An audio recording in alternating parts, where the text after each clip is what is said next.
Olá, meus amigos, que Jesus abençoe a todos novamente. Vamos dar continuidade então às reflexões que nós estamos fazendo lá do livro O Céu e o Inferno ou Justiça Divina segundo o Espiritismo. Estamos lá na segunda parte, capítulo 2, falando a respeito das evocações dos espíritos felizes.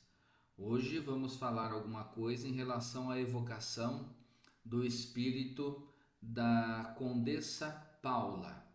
Interessante porque é diferente das demais e nós vamos perceber em relação a quê? Porque a Condessa Paula é esse espírito que passou aqui na existência material pela prova da riqueza. Mas era uma excelente pessoa, um espírito elevado, como nós vamos ver aqui na introdução que Kardec apresenta, falando das qualidades da Condessa Paula. E iniciou assim: era uma mulher jovem, bela, rica, de um ilustre nascimento segundo o mundo, e por outro lado, um modelo acabado de todas as qualidades do coração e do espírito. Ela morreu aos 36 anos em 1851. Olha, jovem, né? Bastante jovem, com 36 anos. Você vê como que era considerada por aqueles que a conheceram. Então Kardec apresenta essas qualidades da senhora Condessa Paula. E tem várias outras qualidades na sequência que é meio longo essa apresentação dela. Outra coisa que nos chama a atenção é a respeito da postura que esse espírito, enquanto encarnado, tinha na realização da beneficência. E diz aqui num determinado trecho: a sua beneficência era inesgotável, mas não era essa beneficência oficial, que se expõe publicamente. Nela era a caridade do coração e não da ostentação. É outra característica que revela as qualidades dos espíritos que se encontram numa posição de equilíbrio e de felicidade no plano espiritual. É essa postura em relação ao próximo, é a empatia em relação ao próximo, é a humildade para deixar de olhar tanto assim, dar tanta importância às questões pessoais, mas olhar para o outro, as necessidades do outro. Então, deixou bem claro aqui que uma das características que essa Condessa Paula apresentava era esse grande coração que ela tinha de assistência, de auxiliar aqueles em necessidade. Muito interessante, né? Um valioso ensinamento para nós. E depois, quando começa a evocação, outra coisa nos chama a atenção, porque a evocação da Condessa foi 12 anos depois de sua morte, diferente dos anteriores que nós conversamos até agora, que foram evocações bem rápidas, assim como até um teste, né? Um exercício com a autorização prévia do espírito, antes, logicamente, do seu desencarne, para que fosse evocado da maneira mais rápida possível, para se constatar como que eles estariam lá no plano espiritual. Então, os anteriores tinham essa característica.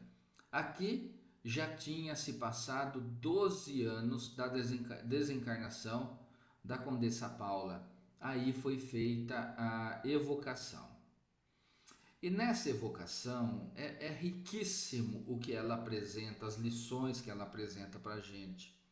Novamente eu convido os amigos a fazerem a leitura. A leitura é justamente desse trecho que nós estamos estudando um pouquinho. Então vamos ler algumas coisas. E ela respondeu assim: tendes razão, meu amigo, em pensar que sou feliz. Eu o sou, com efeito, além de tudo que se possa exprimir, e todavia estou longe ainda do último grau. Entretanto, estou entre os felizes da terra, porque não me lembro de ter provado a tristeza real. Juventude, saúde, fortuna, homenagens, eu tinha tudo o que constitui a felicidade entre vós.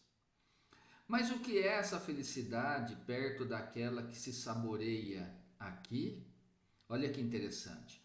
Então ela iniciou falando, reconhecendo que ela foi um espírito que teve muitas riquezas aqui na Terra, né? Enquanto na sua existência material, que ela foi feliz, que não teve dificuldades, teve saúde, teve fortuna. Mais interessante que a partir de agora ela começa a nos mostrar coisa que nos vídeos anteriores as evocações não disseram, mas aqui ela começa a mostrar, fazendo uma comparação daquilo que nós consideramos como felicidade aqui na Terra, que é a riqueza, que é a saúde, que é a juventude, as homenagens recebidas, né, o status, né, a posição que a criatura ocupa, em relação à verdadeira felicidade no plano espiritual. E ela continua dizendo assim: que são as vossas mais esplêndidas festas, onde se expõem os mais ricos ornamentos, perto dessas assembleias de espíritos resplandecentes, de uma luz que a vossa vista não poderia suportar, e que é o apanágio da pureza, quer dizer, característica, um atributo dos espíritos puros. Que são os vossos palácios e os vossos salões dourados, perto das moradas aéreas, dos vastos campos do espaço matizado de cores que fariam empalidecer o arco-íris. Olha que descrição que ela nos dá a respeito da beleza das cores no plano espiritual. E nos chama a atenção essa questão que ela disse aqui, né? Dos vossos salões dourados perto das moradias aéreas. Lembrando que, segundo as obras de André Luiz, nós aprendemos lá a respeito das colônias espirituais, né? Então, nos remeteu a essas lembranças dos estudos que já fizemos. E continua: que são os vossos passeios de passos contados em vossos parques, perto das excursões através da imensidade, mais rápida do que o relâmpago. Olha, falando a respeito do nosso deslocamento, né? Os nossos passeios pelos parques. E ela fala: o que é isso perto dos deslocamentos, da imensidão que o espírito, em equilíbrio, na condição de felicidade que ela está, atravessa, caminha. Aprendemos isso lá no Livro dos Espíritos também, a respeito da volitação, dos espíritos volitarem, voarem, ao sabor da velocidade do pensamento. E ela confirma isso aqui, né? Mais rápidas do que o relâmpago, esse deslocamento. Imagine que alegria, que felicidade de estar numa condição assim. Que são os vossos horizontes limitados e nebulosos perto do espetáculo grandioso dos mundos que se movem no universo sem limites sob a poderosa mão do mais alto? Quanto os vossos mais melodiosos concertos são tristes e gritantes, perto dessa suave melodia que faz vibrar os fluidos do éter e todas as fibras da alma. Olha a melodia, a harmonia do Pai. Quanto as vossas maiores alegrias são tristes e insípidas, quer dizer, pequeninas, né? Perto da inefável sensação de felicidade que penetra incessantemente todo o ser como um eflúvio benfazejo, sem mistura de nenhuma inquietação, de nenhuma apreensão, de nenhum sofrimento. Olha o que o equilíbrio e a paz de espírito proporciona ao espírito que atingiu essa evolução. Aqui tudo respira o amor, a confiança, a sinceridade. Por toda parte, corações amantes, por toda parte, amigos, nenhuma parte de invejosos e ciumentos. Tal é o mundo onde estou, meu amigo, e aonde chegareis infalivelmente, seguindo o caminho reto. Olha aqui um conselho que ela já nos dá.